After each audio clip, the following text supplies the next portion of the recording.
Hello Stockian, मैं Mohit Pathak, founder Stockia and thank you for watching this video. और अगर आप इस वीडियो के माध्यम से मेरे चैनल से पहली बार जुड़े हैं तो चैनल को जरूर सब्सक्राइब कर लीजिएगा, बेल आइकन को भी दबा दीजिए ताकि नई वीडियो की नोटिफिकेशन आपको हमेशा मिलती रहे। मैं आपके लिए हमेशा से ही वीडियोस जो है मुझे जो भी समझ में आते हैं अपडेट करता रहता हूं, और मुझे कोई नई अपॉर्चुनिटी दिखाई देती है तो उसके बारे में बताता हूं। आज ही बजाज हाउसिंग फाइनेंस के आईपीओ के बारे में रिव्यू किया है, तो आप ये वीडियो जरूर देखिएगा। और आपको याद होना चाहिए कि मैं वीकली बेसिस पे आपके साथ वीकली एनालिसिस अपडेट करता हूं। ये पूरा मंथ का एनालिसिस मैंने किया था, तो उसमें फर्स्ट वीक कवर हो गया था सितंबर का। अब ये सेकंड वीक आने वाला है, तो इसमें मैं इस वीडियो में एनालिसिस करने वाला हूं। तो आप ये वीडियो में बने रहिए, और थोड़ा सा वीडियो लंबा हो सकता है, बट आप जो है कि पता है आपको पूरा फॉर्मेट कि मैं चार्ट देखता हूँ, डेटा देखता हूँ, ग्लोबल क्यूज देखता हूँ, और किस सेक्टर में हमें फोकस करना चाहिए उसके बारे में देखता हूँ। तो चलिए डिस्कस कर लेते हैं कि मार्केट आपका कैसा रहेगा आगे आने वाले हफ्तों में, जो कि आपका होने वाला है शुरू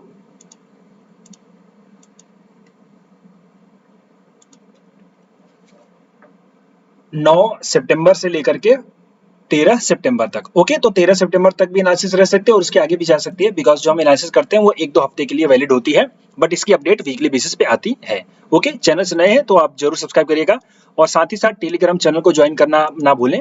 इससे ये बेनिफिट होगा कि जो भी वीडियोस के लिंक होती है आपको यहाँ पे मिल जाती है, प्लस लाइव मार्केट में जो भी मुझे कई नई अपॉर्चुनिटी दिखाई देती है तो वो सब मैं आपको जरूर शेयर करता हूँ, तो आप इसके भी लिए चैनल को जरूर ज्वाइन करके रखें। सबसे पहले हम मार्केट में देखते हैं कि हमारे मार्केट में हुआ क्या, इस बात को डिस्कस कर लेते हैं। तो वीकली चार्ट अगर मैं ओपन करूं, सो वीकली चार्ट हमारे पास एक अच्छा खासा नेगेटिव जो हुआ है। अगर हम क्लोजिंग टू क्लोजिंग की बात करें तो लगभग 1.5% यानी कि 383 पॉइंट आपका निफ्टी नीचे है, बैंक निफ्टी भी आपका काफी नीचे है। ओके, तो मार्केट ये नीचे है, और आपको सरप्राइज नहीं होना चाहिए। क्यों? क्योंकि ये जो वीकली एनालिसिस और प्लस मंथली एनालिसिस मैंने आपको करी थी, यहाँ पे मैंने आपको बताया था कि सितंबर मंथ में मार्केट गिरता है। और यहाँ पे जब मैंने आपके साथ एनालिसिस शेयर करी थी उसी वीडियो में, तो ये अभी आपसे कहा था कि जब तक ये जो गैप है इसके ऊपर निकल के क्लोज नहीं करता तब तक इसके नीचे हमें सिर्फ बेयरिश व्यू बना के चलना है। और यहाँ की जितनी भी एनालिसिस थी हमारी डेली वाली प्री मार्केट की, आप अगर देखेंगे जो हमने प्री मार्केट की प्लानिंग करी थी, उन सब में सिर्फ और सिर्फ सेलिंग का, सेल और राइज का प्लान था। तो ये पूरा क्लियर कट साइकोलॉजी थी कि कैसा आपका मार्केट रहने वाला और कैसा करना है आपको काम, वो चीज आपको बिफोर हैपनिंग एकदम क्लियर कट बता दिया गया था। ओके, तो ये तो आपको सरप्राइज नहीं होना चाहिए कि ये चीज है, क्योंकि ये आपको पहले से बता दी गई थी। बट अब हम देखते हैं कि आगे क्या हो सकता है। सो वीकली बेसिस पे तो एक अच्छी खासी बेरिश इंगल्फिंग कैंडल बनी हुई है, और ये एक तरीके से बेरिश साइन देती है। बट हमारे पास सपोर्ट कहीं पे निकल के आएगा उसको हम देख लेंगे। ओके, तो जो मार्केट है ओवरऑल आपका बेरिश है। अगर हम बाकी सभी मार्केट की बात करें, सो सभी मार्केट में अगर हम देखें इंडाइसिस सेक्शन में आकर के, तो मोस्ट ऑफ द जो लूजर्स में देखें तो 1 वीक बेसिस पे देखते हैं तो काफी ज्यादा पीएससी सेक्टर में फॉल हुआ है, पीएसयू में हुआ है, एनर्जी में हुआ है, पीएससी काफी अच्छा फॉल देखने को मिला है। ब्रॉडर बेस सेलिंग आपको देखने को मिली है। ओके, तो मार्केट जो है आपका काफी खराब रहा, ये जो आपका पूरा हफ्ता था। बट अब देख लेते हैं कि आगे किस तरीके से काम किया जा सकता है और कैसा रहने वाला है मार्केट। ओके, सो चार्ट के एनालिसिस करेंगे, बट उसके पहले हम देख लेते हैं कि अगले हफ्ते में आने वाली न्यूज क्या क्या है। जो इंपॉर्टेंट न्यूज है उसके बारे में आपको बता देता हूँ। वैसे तो बहुत सी न्यूज है, बट इंपॉर्टेंट हम चीजों पर डिस्कस करेंगे ताकि हमें जो है कि हमारा काम निकल जाए। सबसे पहले आपका यूएस का इन्फ्लेशन का डेटा आने वाला है, और ये डेटा आपका आएगा 11 सितंबर को। ओके, तो यूएस इन्फ्लेशन का डेटा ये इंपॉर्टेंट होता है। अगर ये बढ़ के आएगा तो मार्केट के लिए नेगेटिव है, और अगर ये घट के आएगा तो ये मार्केट के लिए पॉजिटिव होगा। ये बात अंडरस्टैंड करिए गया। उसके बाद इंडिया का production data, industrial production data. तो इंडिया का जो इंडस्ट्रियल प्रोडक्शन डेटा है वो बढ़ा हुआ है, बट अगर ये बढ़ के आएगा तो अच्छी बात है, और अगर ये घट के आ गया तो गलत बात है, नेगेटिव हो जाएगा। ये 12 सितंबर को आने वाला है, आप इसको जरूर देखेंगे। और इन सब की अपडेट मेरे टेलीग्राम चैनल पे आपको दी जाएगी, आप उसको अपडेटेड रहिए। फिर इसके बाद India's manufacturing production, I think industries production और मैन्युफैक्चरिंग प्रोडक्शन दोनों डिफरेंट होते हैं, तो इसका भी डेटा हमें पॉजिटिव साइड ही चाहिए। उसके बाद इंडिया का इन्फ्लेशन रेट, हमारे यहाँ की जो महंगाई की दर है उसको भी देखेंगे। हालांकि बढ़ के आएगी महंगाई, थोड़ा सा मुझे लगता है, बिकॉज उतना ज्यादा इजी नहीं लग रहा है मेरे हिसाब से। जो लग रहा है वो चीज कि थोड़ी सी महंगाई बढ़ के आ सकती है, तो थोड़ा सा स्लाइटली हमारे मार्केट के लिए नेगेटिव हो सकता है। उसके बाद जो सबसे इंपॉर्टेंट है वो है यूएस की जॉबलेस क्लेम डेटा। ओके, तो ये तो फिलहाल गिर करके आया था, बट उतना ज्यादा सेटिस्फाइड नहीं था जो पिछले वीक में आपने देखा होगा, मतलब पिछले मंथ के लिए। बट ये आएगा आपका 12 सितंबर को, तो इस पे नजर रखनी है। ये घट के आना चाहिए, अगर ये घट के आएगा तो अच्छी बात है, और अगर बढ़ के आ गया तो नेगेटिव बात होती है मार्केट के लिए, आप इसको अंडरस्टैंड करके चलिए। ओके, तो ये इंपॉर्टेंट न्यूज थी जो कि अगले हफ्ते में आने वाली है, हमें उस पर ध्यान देना चाहिए, जो मार्केट को इम्पैक्ट कर सकती है। और अब हमारे मार्केट में गिरने का कारण अगर हम टेक्निकल बेसिस पे देखें तो उसके अगर हम समझें, वैसे यहाँ पे एक न्यूज़ निकल के आ रही है, मैं इसके ऊपर कोई क्रेडिबिलिटी नहीं शो करूंगा बिकॉज मुझे भी ये सब जस्ट एक क्या कहते हैं उसको, एक जस्ट आपको खाली उल्लू बनाने के लिए न्यूज़ है वो प्लॉट करी गई है। न्यूज़ ऐसी है कि जो हमारे यहाँ FIIs रजिस्टर्ड हैं उनके पास कुछ लिमिट होती है कि भाई आप इतना ही इन्वेस्ट कर सकते हो, ऐसा कुछ है पर्टिकुलर। तो उसमें से काफ़ी अनरजिस्टर्ड FIIs ने मतलब एक तरीके से हम कह सकते हैं कि गलत तरीके से इन्वेस्टमेंट करके रखी हुई है। तो अब सेबी ने ये बोला है कि भाई आप उसको जो है कि डिस्क्लोज करो ये सब चीज़ें, तो इसलिए डिस्क्लोज करना पड़ेगा, तो रियल में बताना पड़ेगा, इसलिए उसके पहले बेच दिया गया। ये एक जस्ट न्यूज़ निकल के आई है। हालांकि मैं इस पर कोई भरोसा नहीं करता, क्योंकि अगर इस पे ये चीज़ एक दिन में उनको पता चलेगी, मतलब फ्राइडे सुबह उठेंगे और न्यूज़ मिलेगी तुरंत वो बेचना शुरू करेंगे, तो ऐसा नहीं होता। वो जस्ट प्लान करके ही रखते हैं, सब कुछ उनको पता होता है पहले से, तो वो चीज़ उनको पहले से क्लियर थी और आप ये देख सकते हैं कि वो प्राइस में आपको दिख भी रही थी। ओके, तो ये चीज़ मैं समझता हूँ, मैं इसके ऊपर भरोसा नहीं करता, बट आप भी मत करो, ये भी याद रखो सिंपली। अब देखते हैं कि उसके बाद जो इंपॉर्टेंट फैक्टर जो था मार्केट को ऊपर लेके जाने के लिए, उनमें से सबसे पहले क्या था, तो यूएस का जो 10 ईयर बॉन्ड यील्ड होता है, वो मैंने आपसे कहा था कि अगर ये ऊपर जाएगा तो हमारे मार्केट के लिए नेगेटिव होगा, और ये ऊपर जाना शुरू कर दिया है। हालांकि इसका जो ट्रेंड है उतना स्ट्रांग नहीं है कि वो ऊपर चला जाएगा, बट अगर ये ऊपर गया तो हमारे मार्केट के लिए नेगेटिव रहेगा, ये बात अच्छे से अंडरस्टैंड कर लीजिए। फिलहाल दिखाई दे रहा है। ओके, अब इस पे हम फिर से आएंगे, और इसके बाद हम दूसरे कारण पे अगर हम चले तो दूसरा जो हमारा कारण है वो है डॉलर इंडेक्स का। और ये तो मैंने आपसे बहुत पहले बताया था कि अब ये जो स्ट्रांग सपोर्ट है टेक्निकल बेसिस पे, इसको रिएक्ट करके ये थोड़ा सा पुल बैक तो दिखाएगा और हमारे मार्केट को जरा सा नेगेटिव जरूर करेगा।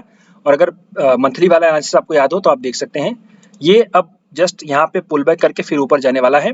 तो यहाँ पे मुझे थोड़ी सी बुलिशनेस, स्लाइटली बुलिशनेस दिखाई दे रही है, जो कि हमारे मार्केट के लिए नेगेटिवली इंपैक्ट करेगा। ओके, तो ये जस्ट अब यहाँ से उम्मीद है इसकी वजह से हमारा मार्केट गिरा, प्लस यूएस का 10 ईयर बॉन्ड रेट तो बढ़ा ही है, आपको पता ही है, तो इस वजह से मार्केट आपका गिरा। ये मुझे जेन्युइन दिखाई देता है क्योंकि मैं इन्हीं सब चीज़ों को देखता हूँ।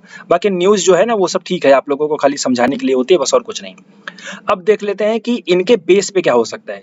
तो अगर हम समझे मार्केट के गिरने का कारण पिछले वीक में, तो एक तो वो न्यूज़ थी, प्लस टेक्निकल बेसिस पे मार्केट आपका जो है कि बेयरिश था, और ये यूएस का 10 ईयर और डॉलर इंडेक्स आपका बुलिशनेस दिखी यहाँ पे, इस वजह से गिरा। तो ये जेन्युइन रीजन है, मैं समझता हूँ मार्केट में गिरने की।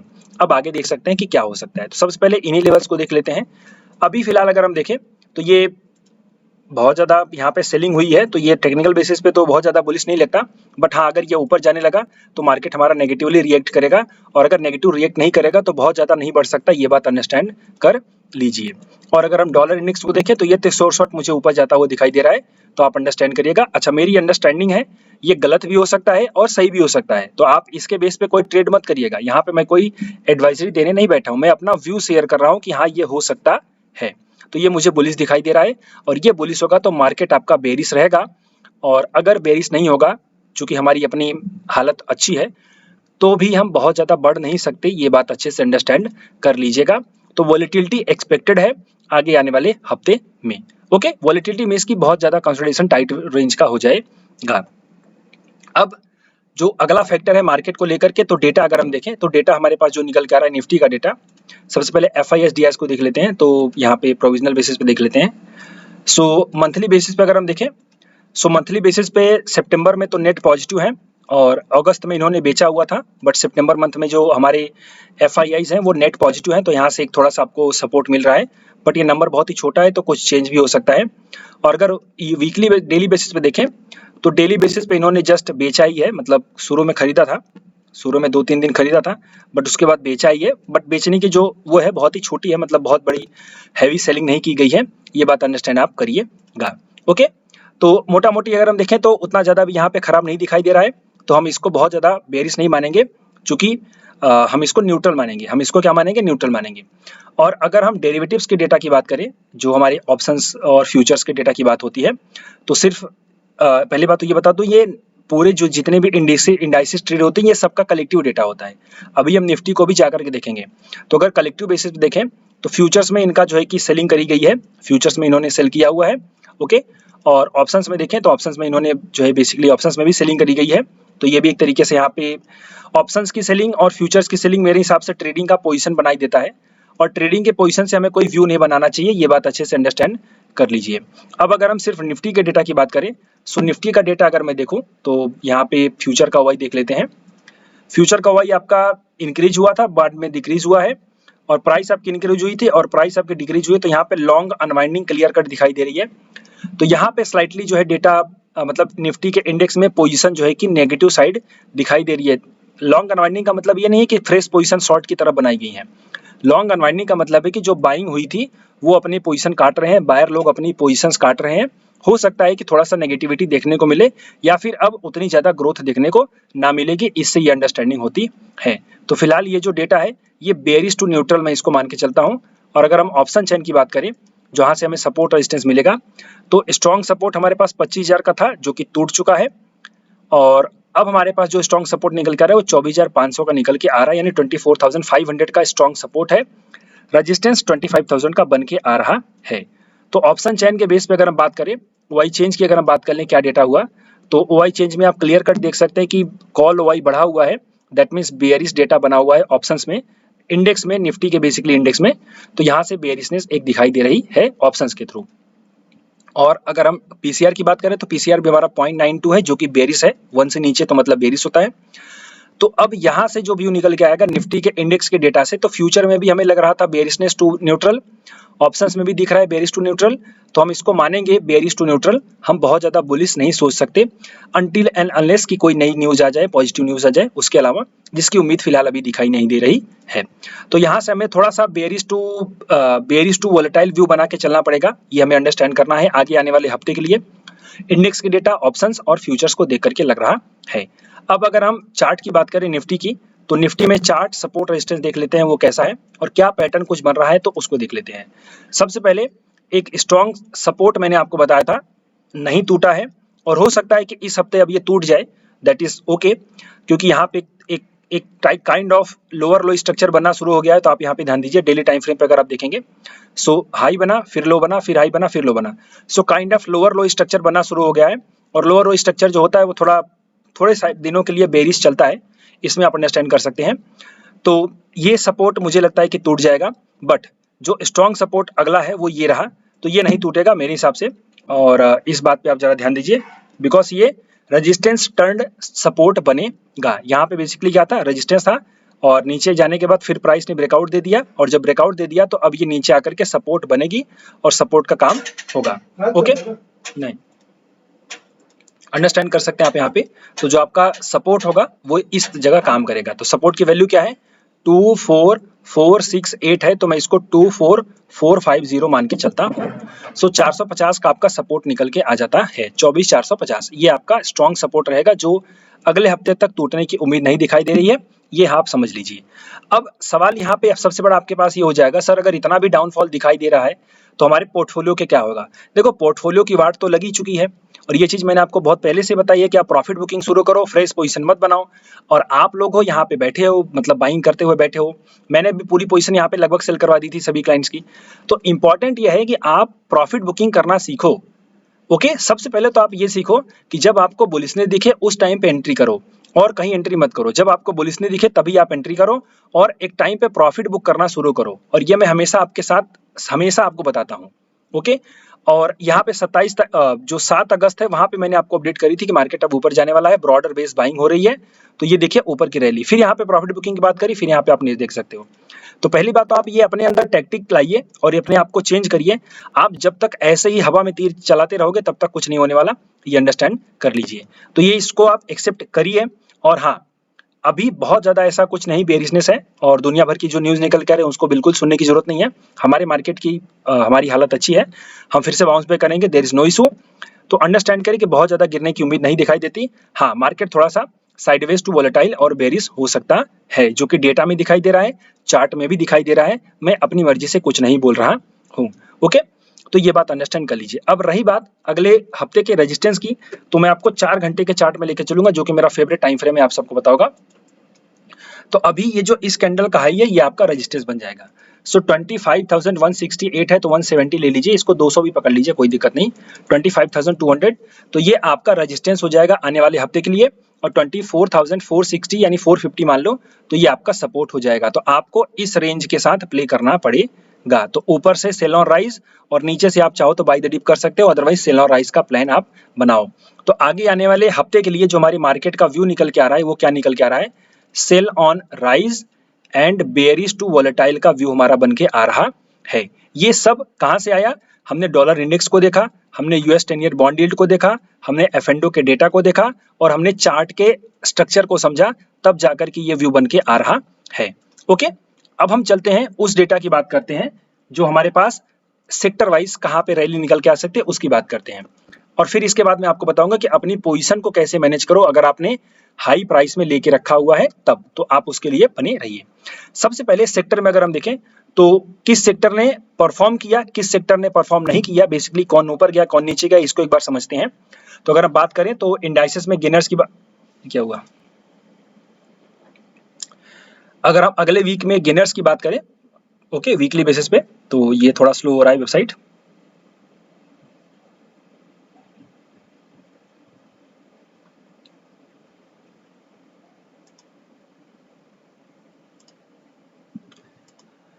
आई डोंट थिंक ऐसा कुछ होना चाहिए। नए वाले पे चलते हैं, हो सकता है नए वाले में कुछ लोड हो जाए।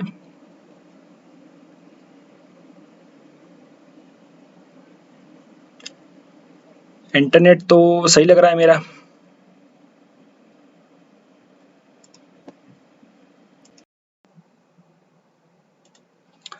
ओके चलिए यहाँ पे देखते हैं, वो वेबसाइट नहीं चल रही थी, बस कोई बात नहीं, दैट इज ओके।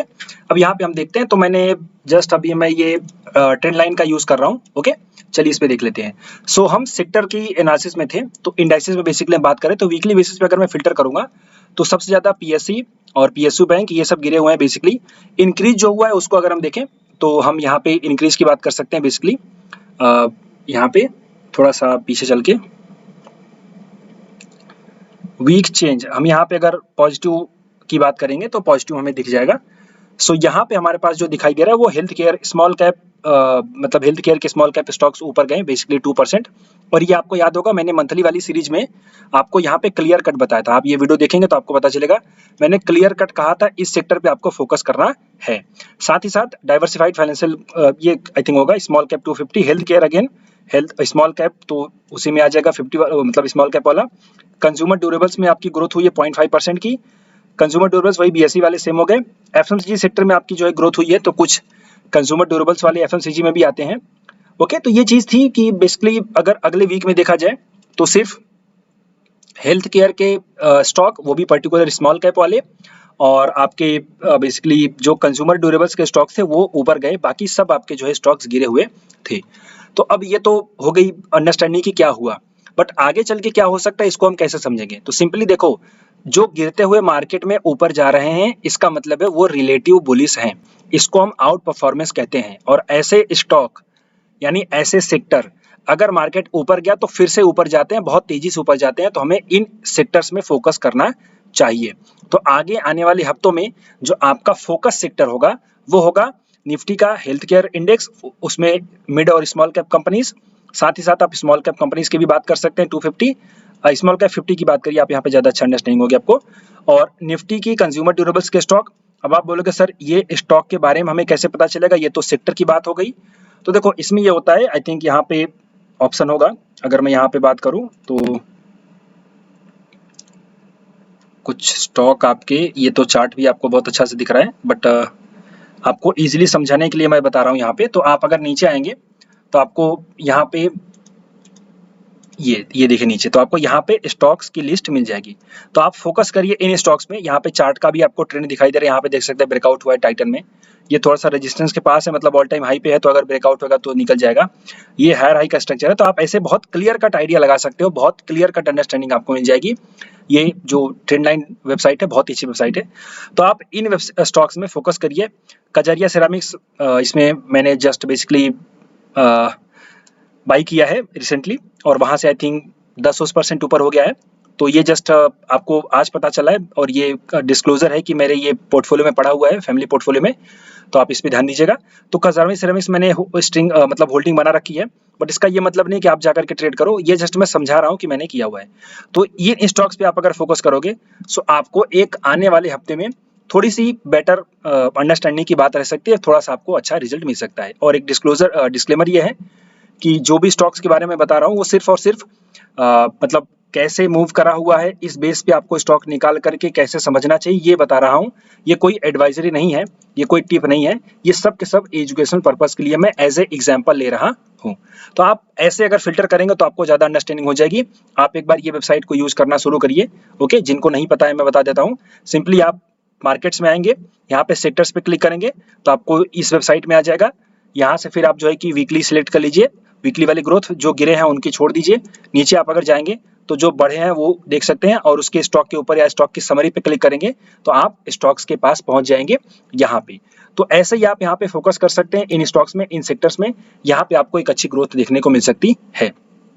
फिलहाल ये वीडियो अगर अच्छा लगा हो, वीकली एनालिसिस थी, सेक्टर के बारे में मैंने आपको बताया, आपको कंज्यूमर ड्यूरेबल्स में फोकस करना है और स्मॉल कैप के हेल्थ केयर स्टॉक में फोकस करना है, लेकिन अपने रिसर्च करने के बाद उसके बाद करिएगा। बाय द वे मैंने एक स्टॉक के बारे में आपको यहाँ पे अपडेट करी हुई है, यथार्थ हॉस्पिटल। आप अगर इसको देखना चाहें तो अच्छी बात है, आप देख सकते हैं।